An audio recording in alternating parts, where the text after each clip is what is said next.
It's a pleasure to be here, and I appreciate very much the invitation. I talk about peace, I'll talk a little bit about war, I'll talk a little bit about Rotary history of peace and the global peace system, and I'll show you something that the RAG for Peace, the Rotary National Group for Peace, is launching on October 1st, just a few days. Can you all hear me okay? All right. So there are many handouts on your table. Let's get that out of the way first, so you know what's there. This is a brochure the Rotary National Group for Peace has produced. I encourage you to read it and join. There's a sign-up sheet on the table to join. An email, address, and your name is all needed in your district. This brochure is a take-home study piece on the global peace system. If you open it up, we'll talk a little bit about that in my speech, but please take it home, give it to a child or a grandchild. They can do reports forever on some of these trends of the global peace system. This is a two-sided sheet on Rotary's history of peace, just highlights. And this is a study guide, bringing peace and the environment together, just produced by the Northwest Earth Institute. Jim bought 10 of these. It's a course. You can all take 6 hours of coursework and some homework. And Martin Jones also has been taking this. And so people are starting to read about how it's all connected. So I encourage you to deepen your own understanding of the connectivity of real peace and sustainable peace in the planet. I hope you love peace as much as I do by the time I'm done here. How many people love peace? All right. Peace is one of those funny words. It's a non-starter for some people. Peace. One of those words that some people love, some people hate. It's a catch-all word, means a lot of things. Some people divide it into this type of construct where there's personal peace and we all work on that our whole lives to get to that point where we have peace in our hearts. Ecological peace, of course, we already know about that. Lawyers are razzed a little bit, but they create institutional peace through the law and justice. We have political peace, we hope, through a messy process we all get tired of. And then there's personal peace and social peace, peace with our neighbors, those processes. That's one construct of the word peace. Another way is what the Rotarians, 1,000 Rotarians were interviewed in District 5100 to the north, and here's what they said peace meant, the world peace meant, when they asked to define world peace. The bigger the word, the more often they describe it. At the time, I was all about ending war and preventing war and no violence. I'm still there, but there's a much deeper meaning to peace. So wherever you are on the spectrum, either spectrum, I appreciate your attention and being here, and again, inviting you. A bit about war.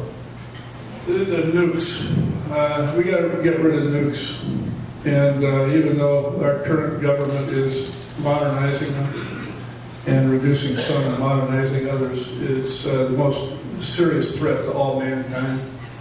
And if you think ours are safe, think about the other guys. At the height of the arms race in 1984, there were 6,000 World War II equivalents, just nuclear weapons. That dot in the middle is World War II. That's World War II, including Hiroshima and Nagasaki. And then there was an arms race. And we reduced 70% through negotiation, and we got 30% less, which is still 17,000 weapons. I encourage you not to stand in the way of eliminating nuclear weapons. Terrorists want them, by the way. Another fact about war, it's expensive. $1 trillion a year is spent on national security in this country. Way, way more than the rest of the world. Many, many countries combined, way more. For every job in this sector, it costs 2.5 jobs in other sectors, such as education, health, infrastructure. What's worse, we're killing civilians, not soldiers. I read yesterday or last week, Afghanistan, less than 2,500 Americans killed in 10 years. That's not a lot of soldiers, but multiples of that, civilians. This starts at the Civil War, when 96% of casualties were soldiers and 4% civilian. Today it's reversed. So wars are killing the wrong people. Finally, war doesn't work. In 1940, read as violent overthrow of dictators versus nonviolent. In the 1940s, you can flip a coin and go either way and have equal success. This decade, nonviolent overthrow of governments, dictators, regime change, whatever you want to call it, is 6 times more effective. So my summary statement on war is nuclear weapons are a real and present threat. Think terrorists want them. War is expensive and costing us jobs in preparation for war. We're killing civilians, innocents, mothers and children, and men that aren't involved in conflict, and it doesn't even work. Now what we lack in this country is a chorus of people saying stop. And here we go into another war. All right, let's get on with peace. Our own President Tanaka, last year's international president, his message was peace through service. Brought a lot of peace people out of the shadows within Rotary. I'm very excited about how many people signed up for the RAG. It's a good indication of worldwide interest. 1,500 plus people in our email database. The Rotary didn't start last year. It started 100 years ago, 1914, the outset of World War I. Rotarians in the Houston Convention were calling for a peace conference. They knew it was wrong then, 100 years ago, and they had a peace conference. 7 years later, the International in Scotland, actually a member of my club in Portland, was president of Rotary that year, and they put in the bylaws and the Constitution of Rotary, peacemaking. Peacemaking is one of the principles of Rotary. 1932, Rotarians in Canada and the United States across the border in Montana and Alberta created the world's first international peace park, the combining of Waterton Lakes National Park in Canada, Glacier in the United States. It's now called the Waterton Glacier International Peace Park. First one, built by Rotarians, accomplished through the Parliament and Congress in 2 years. Today, there's 125 international peace parks around the world. It's one of the trends of the global peace system. Here's the message. They say every year we celebrate with Canadians. We do this pledge of nonviolence. I'll read it to you. Stand across from Canadian and put a string out, that's the border. And in the name of God, we will not take up arms against each other. We will work for peace, maintain liberty, strive for freedom, and demand equal opportunities for all mankind. May the long existing peace between our two nations stimulate other people to follow this example. We thank thee, O God. Now, if you look at the fold-out global peace system, one of the trends is regions of long-term peace. Scandinavia gets first prize for over 300 years. U.S. and Canada second prize for over 200 years. This can happen and it can be celebrated annually. Rotarians started this. 1940 in Havana, Cuba, the International Convention, a call for respect for human rights. And only 8 years later, Eleanor Roosevelt's holding up the Universal Declaration of Human Rights, which is the gold standard for human expectation. You're born today or even yesterday or 2 decades ago, you expect certain human rights. This is why people overthrow governments. This is why they're dying in the street. It's mainly for their human rights. And there will be some conflict getting there.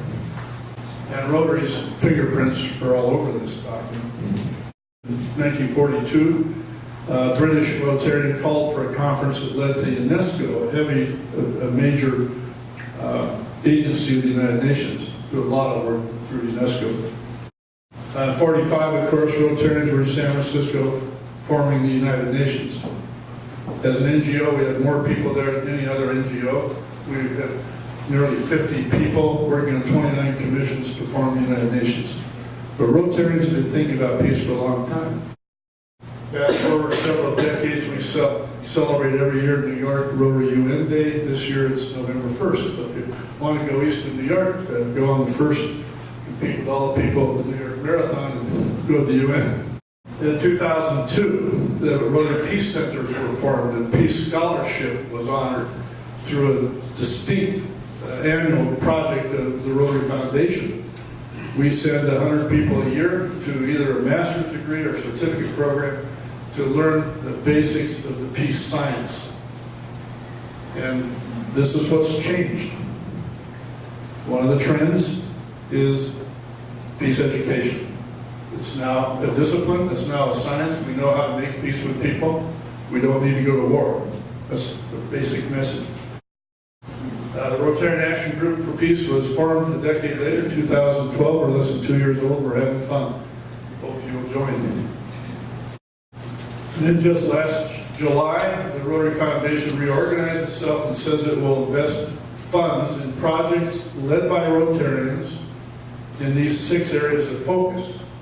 The first of which is peace and conflict prevention / resolution. We had nothing to do with that. That was coming right out of Evanston. I'm very happy to see it right up front. So is Rotary a peace group? I think so. Has it been around a long time building peace? You bet. Can you be proud as Rotarians to be part of this worldwide massive organization and help build peace wherever you are? Absolutely. It didn't stop there. This is a map we are publishing on the 1st of October. It is a map of where the peacemakers are, where the peace scholars are, where the peace centers are, where other peace universities are, where peace projects are. So let's say you want to find out where the people, there's 18 disciplines within peace academic science, one of which is gender, mediation's another, religion's another, 18 different ones. That's the whole database, 6 databases, and you can zoom in like Google Maps. It's pretty easy to understand. You can click on a discipline, you can click on a region, you can click on one of the databases. Afterwards, I'll show it to your peace committee, and what it does is say that either a lot of people working for peace, a lot of different specialties, all around the world. If you want to start a peace project, go to the database and pick your partners. That's the message here. Now, the fold-out, you think war is inevitable? Has this as a centerfold. I'll give you just a couple examples how to read it. It's a take-home. But there are 28 trends down the right side. They're grouped by color, categorized to make it a little easier to read. There are incidences along the bottom. It's a 130-year timeline. These trends together make a global peace system. This is new. This is not what my grandfather was born into. This has been going on for over 100 years, but people are tired of violence, they're tired of war, and they've been building institutions and other ways, other trends. So it's very exciting. Let me give you some examples. We talked about human rights. One of the trends is human rights. Another trend is women's rights. And the Rotary Connection, Universal Declaration of Human Rights, and remember the Havana Convention. So we are part of one of the events supporting that trend. Peace education, I referred to the peace centers. And Rotary's commitment to the Rotary Peace Centers supports one of the trends called the rise of peace education. Another way to look at that is when we set up the peace centers, Rotary Foundation had about 40 institutions to choose from. Today there are 400. And that's only in a dozen years. So peace education is ballooning. People want it at all levels of society. Another trend is supranational parliamentary organizations like the United Nations as an example. Of course, our involvement there is well understood. But also there's the African Union and others, the Southeast Asian group. And so there are all kinds of these regional bodies that governments go to solve regional problems. This is all new. In fact, the first international convention on any topic was only 20 years ago. It was real. You know, so now people meet on AIDS and all kinds of other subjects. Global conferences on problems to solve globally. Yesterday in New York, or was it today's Thursday? It's Tuesday in New York on climate. This is a trend. One of the trends is global conferences. So what can you do? I was happy to hear from Jim and Lonnie that you're going to have a peace committee in this club. That's step one. You're going to have a lot of fun with your peace committee. Ours ballooned into Downtown Club and then Lake Oswego Club. Very strong committee. Just boom like that. People join. They do projects right away. It's exciting. We're going to have a meeting after this presentation for your peace committee. Other things. Recruit peace fellows. Very important that we support the peace centers by getting applicants. Every club, every district should submit several applicants every May for selection in October. Facilitated conflict. Here's what some Rotarians are doing around the world. This is in Hawaii, the Global Peace Game, or the World Peace Game. How many of you heard of the World Peace Game by John Hunter? This is a phenomenon. He's a teacher in Virginia, 30-year career, elementary school teacher, great guy, invented the World Peace Game. The subtitle for the World Peace Game is World Peace and Other Fourth Grade Achievements. Teachers, good social studies teachers love to teach it. Kids love it. This expands their knowledge. They solve all the problems of the world in 16 course hours. It's a remarkable game. They're doing it in Hawaii. They're doing it all over the place. My foundation would like to do it anywhere it's wanted in Oregon. Yeah. You have peace polls here? At our church. Good. First Night Methodist. Every church, every school. My goal in life is to build a culture of peace, at least in Oregon, and hopefully around the world. Oregon's ripe. Oregon's easy compared to other states. We have a culture already of environmental peace and decent behavior with our citizens. So planning peace polls is a good club activity. Klamath River restoration agreement. How many of you heard of that? And a water wars forever. It took this Rotarian at a Rotary Club meeting to hear the plight of the farmers. He said, let's talk. I'll invite you to breakfast. Can I bring other people? He did. And Jim Root activities, the Shiloh Root meetings for the next 9 months with 15 to 20 people in the room on all sides of the issue formed the solution to the water wars that were going on in Klamath Basin. This is what Rotarians are good at. Smell a conflict, ask people to breakfast, hang in there. That you have agreement. This is a very good story. It'll be featured at the Sao Paulo Peace Symposium. They're doing a full-length documentary on that whole thing. We have a 7-minute video. It'll be a good program for your club. Or you can have your own gathering. We had professors here from the University of Oregon, Portland State. We had 3 district governors here. We had peace activists and religious leaders when we got the War Prevention Initiative started 4 years ago. If you don't know what to do, just invite people to a meeting and soon you'll be doing things. It's pretty easy. And so here's my final wish for all Rotarians and all people. Number 1, find your personal peace. For me, it's taken a very long time. I'm not sure I'm still there yet, but I'm motivated to find that peace within us.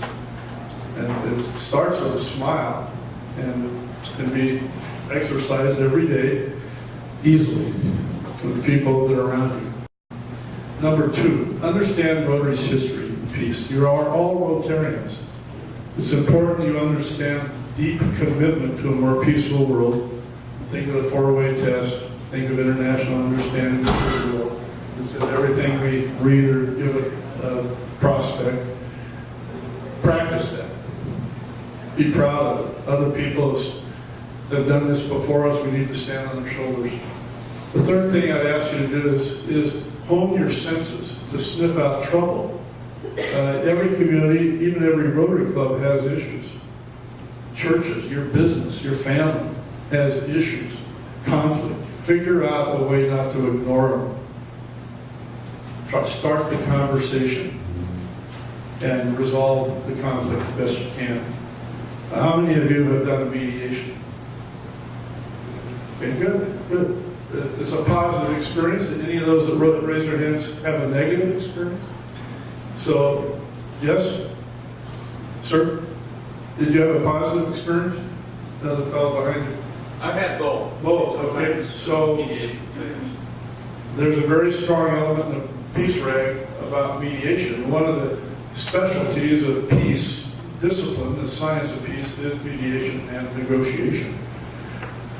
And the fourth thing is to invite someone to breakfast. So find the conflict, invite someone to breakfast, hang in there, make peace. That's all you have to do. And as Paul Harris himself said nearly 100 years ago, 99 years ago, is that there is nothing impossible for Rotary now. Now, my hope, once that polio is eradicated, and a large segment of Rotary thinks we ought to finish that job before we tackle another, but my hope is that world peace will follow the eradication of polio. If you have that vision, please come to the Peace Committee meeting right after this meeting, and you can have more darn fun building peace. Now, my title of my talk was Advancing Peace Building Through Rotary. It's the first time I've had that title to a U.S. audience. I did it last week in Winnipeg, Canada, at the opening of the Human Rights Museum, spectacular building, hugely lovely town. I spoke to the Rotary Club there, and I changed it. Why? Because back to that word peace. It used to say advancing world peace through Rotary, still a good vision, but peace building within the Beltway. I had someone tell me just 2 weeks ago that peace is one of those fuzzy words and one of those nervous words, but peace building, the bureaucrats get. In fact, John, you were on a peace building mission. Even the Pentagon would talk about peace building, right? Sure. So peace building is a legitimate word. It's just so interesting how words matter. So now I have titled my talk, Advancing Peace Building Through Rotary. And every Rotarian can be a peace builder. Thank you very much.